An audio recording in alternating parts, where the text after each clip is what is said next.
2 Timóteo capítulo 1, versículo 6 ao versículo 14, dando continuidade a essa série de sermões, se assim o Senhor permitir. E aí chegaremos mais ao final de uma carta e seremos edificados pelo Senhor, pela sua palavra. Diz assim, irmãos, então, a preciosa palavra de Deus. Por esta razão, pois, te admoesto que reavives o dom de Deus que há em ti pela imposição das minhas mãos. Porque Deus não nos tem dado espírito de covardia, mas de poder, de amor e de moderação. Não te envergonhes, portanto, do testemunho de nosso Senhor, nem do seu encarcerado, que sou eu. Pelo contrário, participa comigo dos sofrimentos a favor do Evangelho, segundo o poder de Deus, que nos salvou e nos chamou com santa convocação, não segundo as nossas obras, mas conforme a sua própria determinação e graça, que nos foi dada em Cristo Jesus antes dos tempos eternos, e manifestada agora pelo aparecimento de nosso Salvador, Cristo Jesus, o qual não só destruiu a morte, como trouxe à luz a vida e a imortalidade mediante o Evangelho, para o qual eu fui designado pregador, apóstolo e mestre. E por isso estou sofrendo essas coisas. Todavia, não me envergonho, porque sei em quem tenho crido, e estou certo de que Ele é poderoso para guardar o meu depósito até aquele dia. Mantenha o padrão das sãs palavras que de mim ouviste com fé e com o amor que está em Cristo Jesus. Guarda o bom depósito mediante o Espírito Santo que habita em nós. Amém. Amém, irmãos. Oremos mais uma vez. Pai, exclusivamente pela Tua palavra é a nossa oração. Sabemos, Deus, assim conforme cantamos, conforme salmodiamos, Deus, a Tua palavra, o salmista nos diz, Pai, que devemos incessantemente, Pai, desejar a Tua palavra, Tua maravilhosa palavra, a palavra da nossa salvação, Deus, Tua confortadora palavra, a nossa única regra de fé e prática, Deus. Somente as Escrituras, Deus, é suficiente, Pai. Há suficiência, Pai. Há suficiência nas Escrituras sagradas para nos salvar, para nos tornar, Deus, habilitados, plenamente habilitados para toda boa obra, Deus, a ser realizada no Senhor Jesus Cristo, do qual o Senhor, de antemão, nos predestinou para que andássemos nela. Então, Deus, pela exclusividade e suficiência da Tua palavra, nós rogamos ao Senhor, continua nos ensinando, Pai, a ser igreja, a ser corpo Teu. Nos ensina, Pai, a glorificar o Teu santo nome, como o Senhor tem feito, Pai. Fala aos nossos corações, em nome de Jesus. Amém. Irmãos, essa segunda carta que o apóstolo Paulo escreve a Timóteo, demonstrando então em sua segunda carta que há uma preocupação em reiterar algumas coisas. Ele, como pastor da igreja de Éfeso, ele precisa reacender, ele precisa dar uma sacudida em Timóteo, ele precisa despertar Timóteo para a grande responsabilidade que foi colocada por Deus em suas mãos. Foi Deus que o chamou, não foi qualquer pessoa que arregimentou ele, não foi qualquer pessoa que convidou ele e para qualquer coisa. O chamado dele foi santo, é isso que o texto nos diz hoje. Não foi um chamado para uma coisa qualquer, mas um chamado separado, único, diferente de qualquer outra coisa. O apóstolo faz essa saudação maravilhosa, lembra de Timóteo sobre a fé dele, Olha, é uma fé que vem de sucessão. É uma fé que, assim como de mim eu recebi dos meus antepassados, você recebeu da sua avó, você recebeu da sua mãe. É algo que nos deixa também, irmãos, no senso aguçado de responsabilidade. O que é que eu vou deixar para os meus filhos?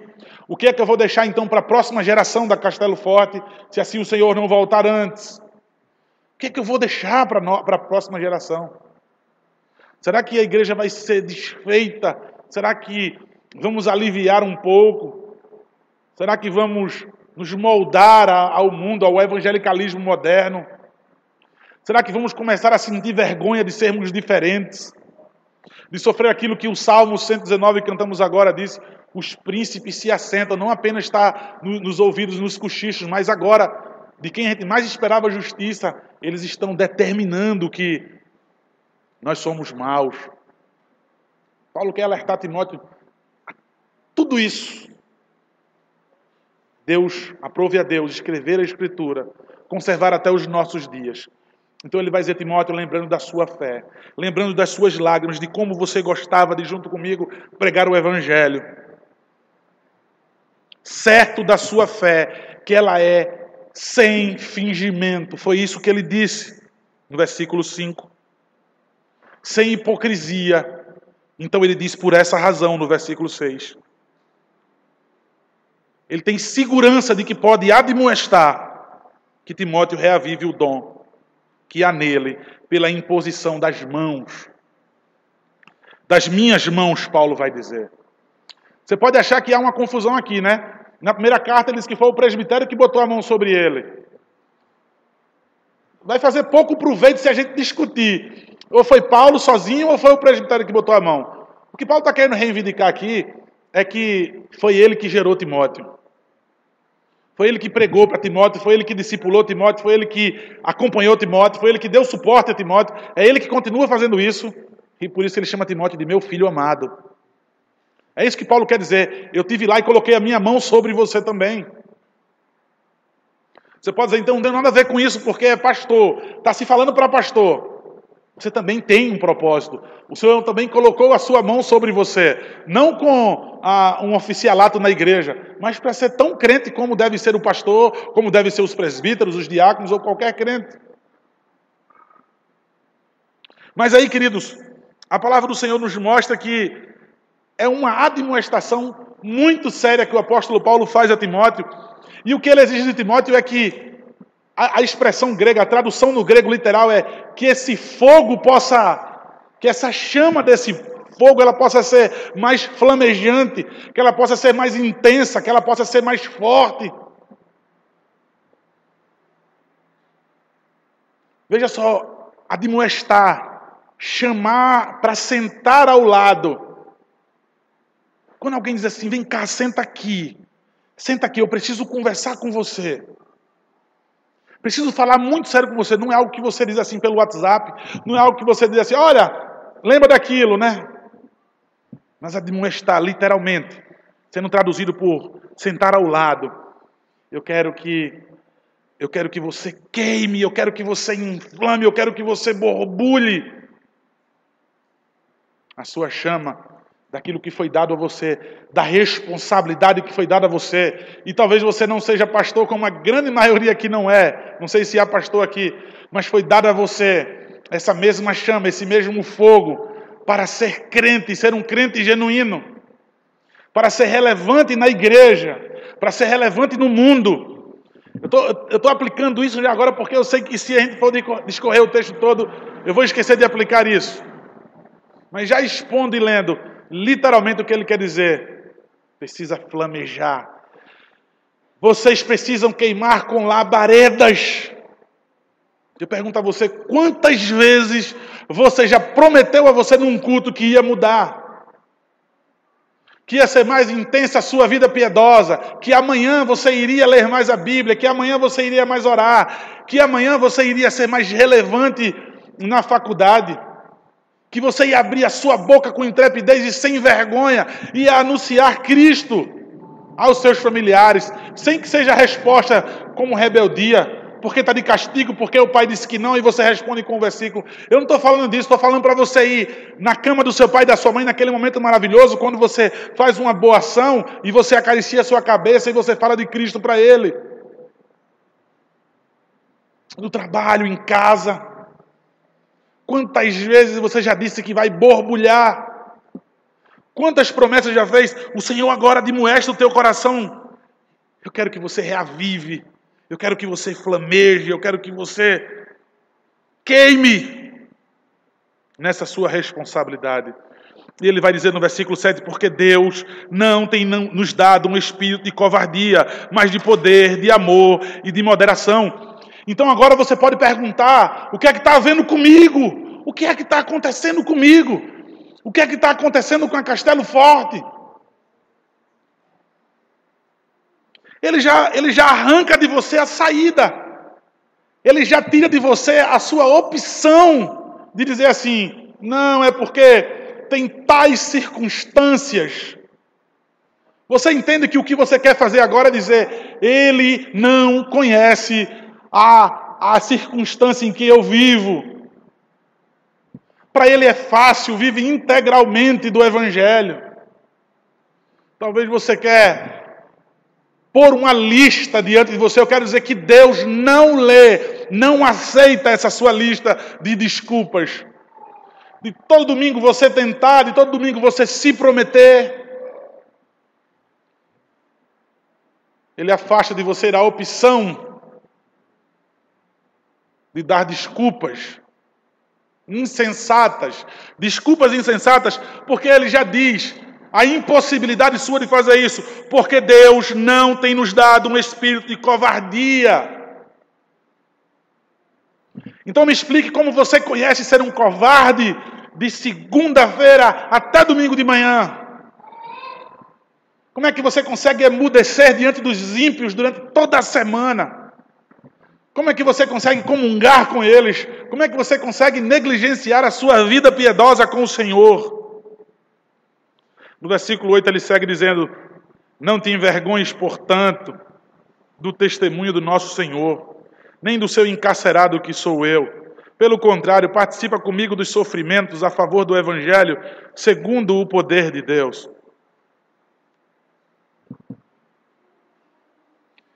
Esse não te envergonhes, irmãos, ele quer dizer, por outro lado, muito pelo contrário, vocês devem ter orgulho. Porque ele já disse que o Espírito que Deus lhe deu não é de covardia, é de amor, é de moderação e é de poder. Está em vocês. Então, porque está em vocês, porque foi dado a vocês, ele vai dizer, não te envergonhes, portanto, do testemunho do nosso Senhor Jesus. E ele vai dizer, nem do seu encarcerado, que sou eu, nem do seu prisioneiro, ou literalmente do seu amarrado. O que ele quer dizer com isso é, tenha vergonha não, porque eu não sou prisioneiro de Nero. Eu não fiz nada contra Nero, eu não fiz nada contra o governo romano. Então não tenha vergonha porque eu estou preso aqui. A prisão, irmãos, que Paulo estava, um lugar muito frio, sem higienização nenhuma, dentro de uma espécie de buraco, onde tinha apenas um buraco para que pudesse entrar pouca ventilação e pouca luz. E como eu já disse tanto, irmãos, no começo do sermão do domingo passado, no começo da carta, quem está escrevendo é alguém que só tem uma coisa em vista, a morte. Lá na frente vocês vão ver a certeza que Paulo tem. Para ele está escrevendo isso e diz, eu já estou sendo oferecido por libação, eu vou morrer já. Essa é a sua última carta. São os últimos escritos de Paulo, por isso que João Calvino diz, e eu vou repetir, quando lê 2 Timóteo, leia não como achando que Paulo está com pena e tinta na mão, é a pena e o seu próprio sangue. Porque ele, com toda diligência, eu vou morrer por Cristo. Timóteo, porque o Espírito que foi dado a você por Deus, foi de poder, de moderação, de amor porque não foi de covardia. Não precisa ter vergonha de mim, Timóteo. Eu não cometi nenhum delito para estar aqui preso. E ele já disse, eu quero ver você. Então venha me ver. Quando eu lembro das suas lágrimas, o meu cálice transborda de tanta alegria. Então não tenha vergonha não. Eu estou aqui por amor ao Evangelho. Eu estou aqui porque eu preguei esse Evangelho a você. Porque o mesmo Evangelho que eu preguei a você, eu estou pregando em todos os lugares. Então não tenha vergonha desse testemunho, o testemunho do nosso Senhor Jesus, porque é o testemunho que te salvou, Timóteo. Nós temos muitas vezes vergonha, irmãos. Olha, eu não me refiro a dizer vergonha de que é crente, porque ninguém tem mais vergonha de dizer que é crente. Porque hoje todos os artistas da televisão são crentes, todos os políticos no Senado são crentes. Todo mundo é crente, então não há mais vergonha de se dizer que é crente. Eu estou dizendo que é vergonha de viver o testemunho do nosso Senhor Jesus. De viver, de abrir a boca e professar o Senhor Jesus Cristo. E não comungar, e ir de encontro à correnteza. E na contramão do sistema. De ser de fato protestante.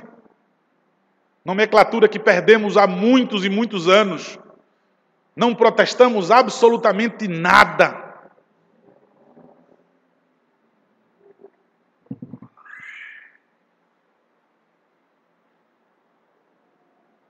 Ele vai dizer, irmãos, então ainda no versículo 8. Pelo contrário, não se envergonhe, Timóteo, mas pelo contrário, participa comigo dos sofrimentos a favor do Evangelho, segundo o poder de Deus.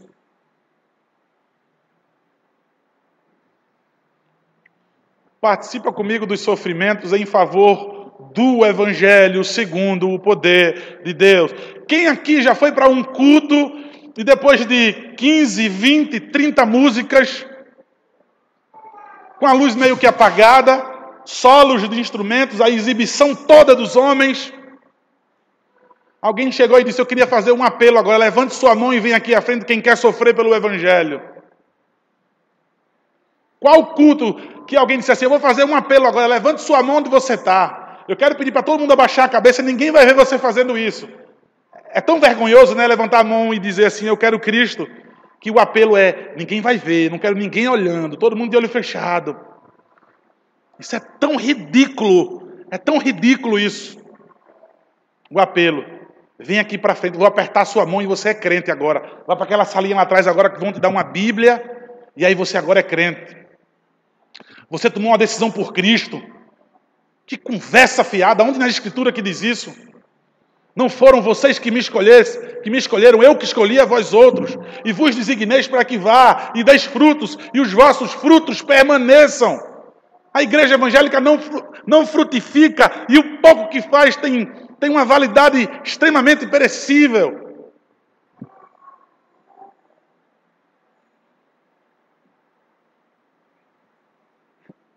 Paulo quer entusiasmar, ele quer encorajar Timóteo. E é isso que você diz, Paulo. Eu quero que você sofra comigo. Eu não quero que você tenha vergonha de ser preso. Que encorajamento. A gente podia dizer que tolice de Paulo. Para que tu fosse tocar nesse assunto, Paulo?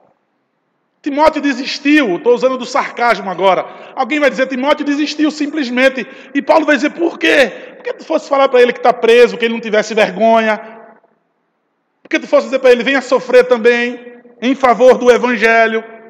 Venha sofrer não os sofrimentos ímpios dos seus desejos e cobiças. Nós sofremos hoje pelas cobiças. Então Deus vai dizer, participa comigo dos sofrimentos a favor do Evangelho, segundo o poder de Deus. Veja só, não é pelaquilo que você gera, pelas suas irresponsabilidades, pela sua falta de educação. Aí você sofre algumas coisas no mundo, porque é chato mesmo, porque é mal educado. Mas ele está falando de um sofrimento segundo Deus.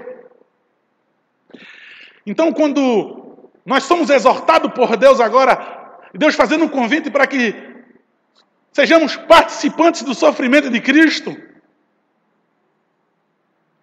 aí eu fico pensando, eu não consigo nem vir para a reunião de oração.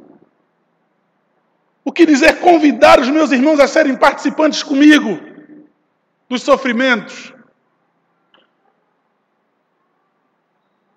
Isso me faz olhar e pensar tão pessimista em ler isso junto com vocês. Imaginar que você por dentro diz, eu sofro já, ou então eu quero sofrer. Ou alguém dizer, eis-me aqui, Senhor, não vamos tocar essa música. Eis-me aqui como um farol e essas baboseiras todas. Aqui nós não vamos mentir, ainda que seja numa bela canção, numa bela melodia, da moda, dos rádios. Mas eu vou repetir, você é chamado para participar dos sofrimentos de Cristo, para carregar a sua cruz, mas nem para a reunião de oração você consegue vir. Eu vou repetir o que Jesus disse com os seus discípulos no jardim da prensa de óleo, do Getsêmani, onde ele agonizava, onde poderes de morte se apoderavam dele. Vocês não conseguem vigiar em oração nem por 1 hora, estão dormindo de novo. Basta! Basta, já é suficiente, vocês mostraram já. Dormir. É o que a igreja evangélica está fazendo. Sonolenta, ociosa, preguiçosa, cheia de justiça, transborda, cheia de seus conceitos, de como deve viver. Pastores que não cuidam da sua própria igreja, da sua própria vida, e agora quer dar palpite na igreja dos outros.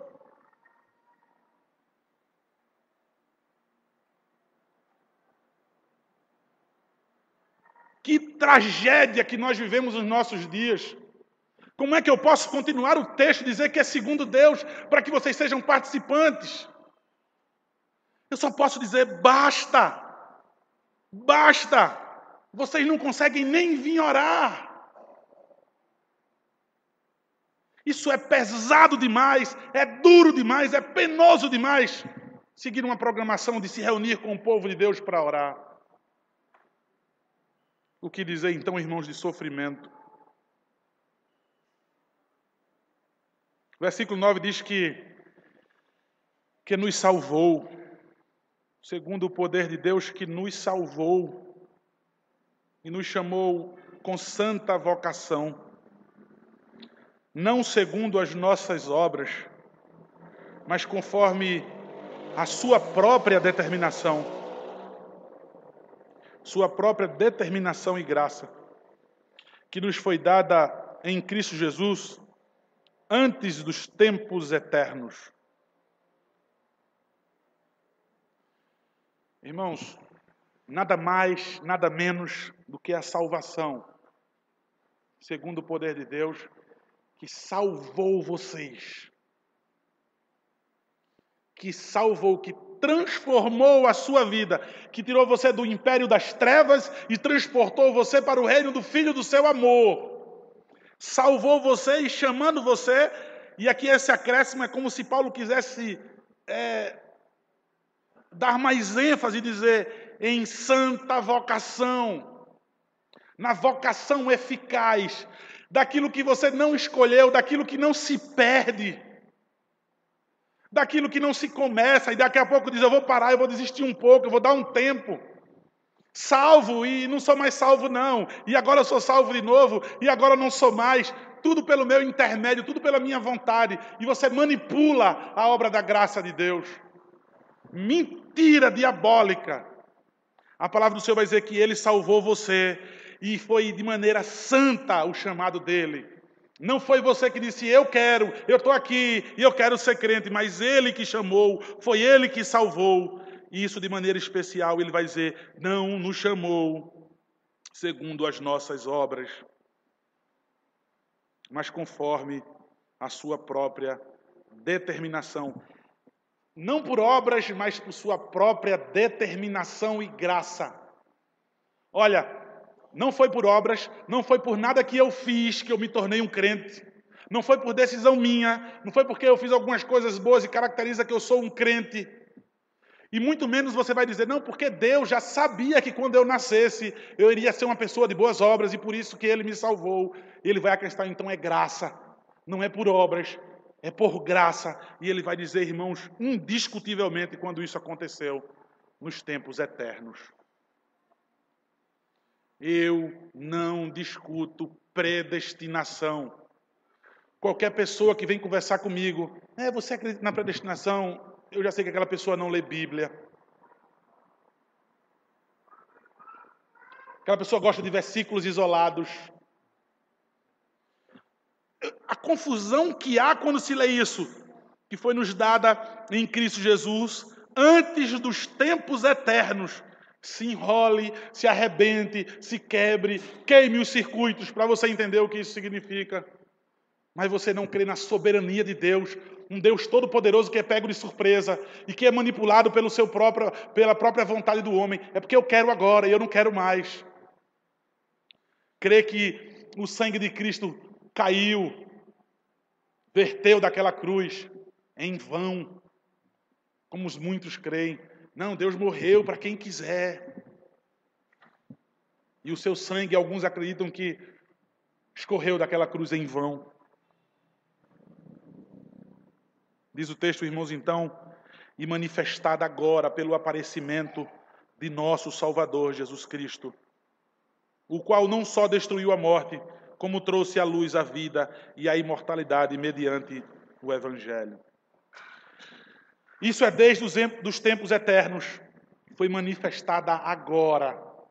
Veja só, o povo da antiga aliança já cria na graça do Senhor, já era salvo pela graça do Senhor.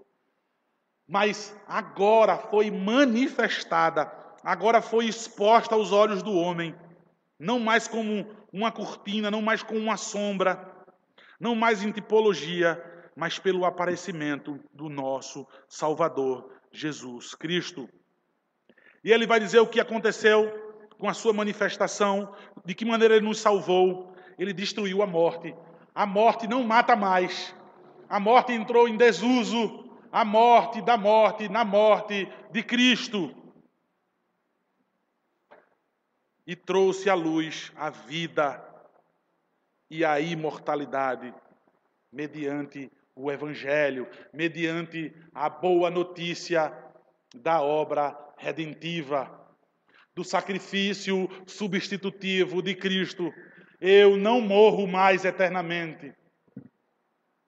Eu tenho vida eterna. Versículo 11, para o qual eu fui designado pregador, apóstolo e mestre. Paulo mais uma vez vai dizer que ele exorta, ele diz essas coisas, mas ele foi designado por Deus. Não se levanta por vontade própria e o que ele diz não é vontade própria. Tanto é, irmãos, que ele vai dizer, eu fui designado como pregador, ou seja, como arauto. O arauto é aquele que vem publicamente expor aquilo que ele foi enviado literalmente a dizer. O arauto é aquele que vinha em nome do rei. O rei mandava o arauto e o arauto publicamente ele dizia exatamente aquilo que o rei disse. Paulo vai dizer, eu sou esse pregador, eu sou esse arauto, eu digo apenas o que Deus quer que eu diga. E ele vai dizer, foi designado também como apóstolo, esse é enviado de maneira especial. Aquele também designado por Deus de maneira especial para cumprir com exatidão aquilo que Deus quer que ele faça. E a última coisa que ele vai colocar é como mestre sobre os ensinos da doutrina que ele precisava ensinar a Timóteo. Então, Timóteo, você conhece tudo isso que eu sou, inclusive para você, não somente para as igrejas. Arauto, ou seja, pregador, apóstolo e também mestre, por ensinar você a sã doutrina. E aí então, irmãos, ele segue dizendo, no versículo 12, e por isso, designado dessa forma, pregando essas coisas, estou sofrendo essas coisas, todavia não me envergonho, porque sei em quem tenho crido, e estou certo de que Ele é poderoso para guardar o meu depósito até aquele dia. Olha, irmãos,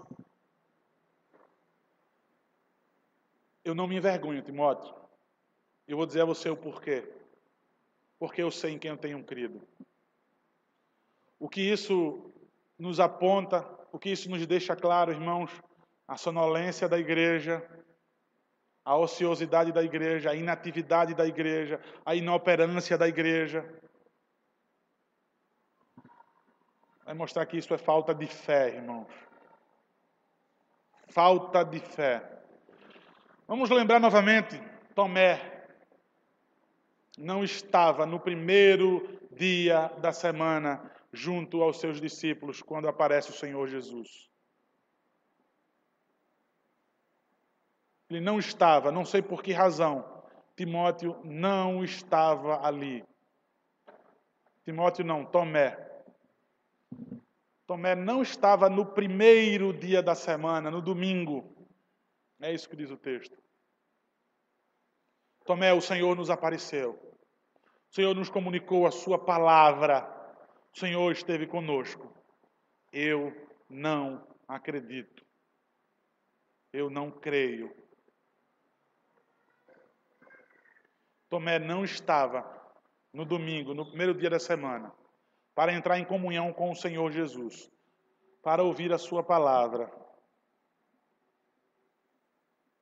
E o que gerou em seu coração, automaticamente, um domingo, incredulidade. Incredulidade. Diz o texto, exatos 8 dias, Deus ele quer acentuar isso, ele quer deixar bem claro. Ele fala no primeiro dia da semana, depois ele diz, 8 dias depois, aparece o Senhor Jesus. Mais uma vez, aos seus reunidos, a igreja reunida. Ou seja, no outro domingo o Senhor aparece. E aí Timóteo diz, agora eu creio. Agora eu creio. Tomé. Perdoe a confusão, gente. Tomé. Agora eu creio. Porque ele viu, porque ele tocou, porque ele estava com o Senhor. O Senhor não apareceu especialmente para ele. Cadê Tomé? Está aqui? Está não. Eu vou na casa de Tomé, que ele está fazendo o cultinho dele em casa, sozinho no domingo. Incredulidade. Vejam, irmãos, eu sei em quem eu tenho crido, por isso que eu sei que eu vou morrer, mas eu não tenho vergonha de morrer sobre as mãos de Nero, sob o poder dele, porque ele quer dizer, eu sou encarcerado do Senhor. Ele quer dizer essas duas coisas. Olha, eu não estou preso por causa de nenhum delito, eu não sou prisioneiro de Nero. E ele quer dizer, até mesmo Nero, quem dá esse poder é Deus. Se Deus não quiser, ele não me mata. Como Deus já me livrou de cadeias, de tantas outras coisas, ele pode me livrar também da mão de Nero, se assim for da sua vontade. Mas a grande certeza de Paulo, ele está nessa situação. Vejam só, irmãos, é muita maldade dele, né? Timóteo, participa comigo também do meu sofrimento. A gente podia dizer, que amigo é esse, né? Que chama o outro para sofrer junto. Ele diz o porquê, porque eu não tenho vergonha. Porque eu sei em quem tenho crido. E nesse que eu tenho crido, ele é fiel e poderoso para guardar a minha salvação. Para guardar o meu depósito. Para guardar a minha alma. Para guardar a minha justificação. Até um dia em que eu vou entrar de frente a frente com o Senhor, o Deus Todo-Poderoso. E ele vai dizer, entra, servo amado, no gozo do teu Senhor. Esse Deus não vai permitir que eu perca isso. Ele é poderoso para guardar o meu depósito até aquele dia. O versículo 13, então, ele diz, mantenha o padrão das sãs palavras que de mim ouviste, com fé e com o amor que está em Cristo Jesus. Irmãos, a grande ênfase em Cristo Jesus o tempo todo, irmãos. Mantém o padrão das sãs palavras, das palavras saudáveis, da palavra de Deus, da doutrina. Você ouviu de mim com fé e com amor. E isso, apesar de você ouvir de mim, não são palavras minhas, mas ele diz que está em Cristo Jesus, o Evangelho. E o versículo 14 diz, guarda o bom depósito. E agora esse depósito aqui é o Evangelho. E agora esse depósito aqui é a palavra. Irmãos, ele está falando sobre guardar o seu depósito, ele está falando sobre a sua salvação, em quem ele tem crido, sobre ele sofrer. É isso que as palavras que antecedem diz. Mas agora esse depósito, mediante o Espírito Santo, o que antecede é sã doutrina, são palavras de fé. Então esse depósito que ele quer falar agora é o Evangelho. Ele quer dizer, conserva, guarda o depósito. E esse guardar, mais uma vez, não é um guardar em colocar em desuso. Eu vou guardar, e no dia que eu bem entender, eu pego e acrescento como um acessório. Mas esse guardar é preservar, é cultivar, é zelar para que não perca, para que não quebre, para que não arranhe, para que não seja destruído, para que não seja manchado, para que não seja diluído, para que não seja contaminado, misturado. Ele diz, guarda. E a gente pode traduzir esse bom por excelente, esse excelente depósito. Sabe quem vai fazer isso? O Espírito Santo que habita em nós. Se o Espírito Santo não habita em você, você joga isso fora essa noite. Hoje à noite você sai daqui do mesmo jeitinho que você entrou. Se o Espírito Santo não habita em você. Porque é por esse meio, mediante o Espírito Santo, você consegue guardar, conservar em uso, sem que se misture, sem que perca, sem que se apague, sem que seja destruído, abandonado. Tendo dito essas coisas, irmãos, a Timóteo, tendo o Senhor Deus falado aos nossos corações nessa noite, tendo exposto essa palavra aos nossos corações, há uma pergunta, irmãos, para ser feita aos nossos corações, ao meu e ao de vocês. Nós vamos reavivar a chama que foi colocada dentro de nós, nesse depósito da salvação, nesse depósito do Evangelho, que foi confiada a nós por Deus de maneira santa, nessa vocação eficaz. Será que nós vamos negligenciar isso? Será que vai haver mais promessa? E nós vamos continuar sendo os mesmos, porque já está bom a zona de conforto que eu vivo, porque já está bom com o passaporte carimbado, porque já é bom, eu já sou presbiteriano, eu já sou evangélico, eu já sou religioso. A exortação do Senhor para as nossas vidas é que a gente inflame, que a gente queime, que a gente ferveça, que a gente brilhe, que a gente cause calor onde nós estamos, que a gente seja visto, porque nisso nós não podemos ser tímidos. Ou será, irmãos, que mais uma vez vamos sair daqui e continuar sendo covardes, abandonar esse depósito que nos foi dado mediante o Espírito, que é de poder, de amor e de moderação? Será que vamos continuar sendo covardes e continuar tendo vergonha do Evangelho? Que o Senhor tenha misericórdia de nós, irmãos.